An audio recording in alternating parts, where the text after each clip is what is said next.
یہ بھی آئین ہے. ایک مثال اگر میں سمجھاؤں آسانی کے لیے، اب پنجاب کا گورنر ہو، بلوچستان کے دورے پر آئے، اب اس کی دو حیثیتیں ہیں.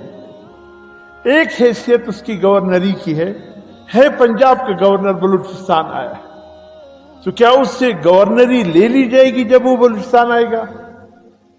نہیں لی جائے گی. لیکن یہاں پر اس کا حکم نہیں چلے گا، وہ گورنر بلوچستان کے ماتحت رہے گا، ہے وہ بھی گورنر،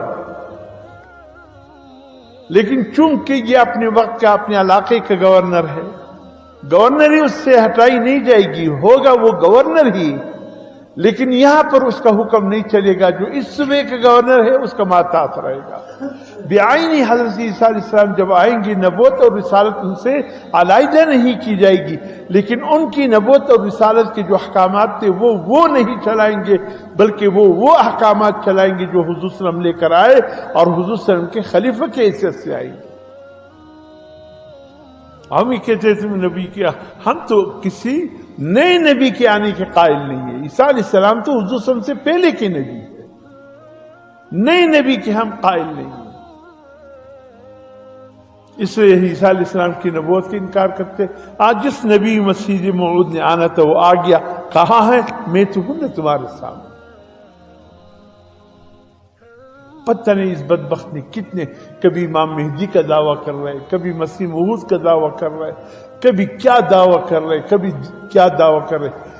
جب اس نے حضور صلی اللہ علیہ وسلم کی نبوت و رسالت کی دعوے کو شروع کیا، آج عصر کو اس نے کہا میں اللہ کا نبی ہوں، حضور صلی اللہ علیہ وسلم کے مقام کے برابر ہوں، آنے والے کل صبح کے وقت اللہ نے اس کو مردار کر دیا.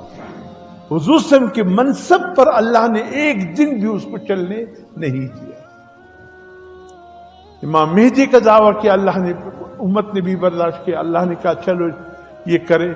عیسیٰ علیہ السلام ہونے کا بھی دعویٰ کیا، اللہ نے کہا چلو. لیکن جس دن اس نے حضور صلی اللہ علیہ وسلم ہونے کا دعویٰ کیا، حضور صلی اللہ علیہ وسلم کے بعد نبی آنے کا دعویٰ کیا، میرے محترم دوستو، ان کی کتابوں میں بھی لکھا ہے، تاریخ میں بھی لکھا ہے، اللہ نے اس کو 24 گھنٹے بھی چلنے نہیں دیا، 12 گھنٹے بھی نہیں چلا. وہ ایک دن شام کو نبوت کا دعویٰ کیا، اگلے دن صبح مردار پایا گیا. اللہ کو برداشت نہیں ہوا. اللہ کو اپنے حبیب سے کتنا پیار ہے آپ اس سے اندازہ رکھیں.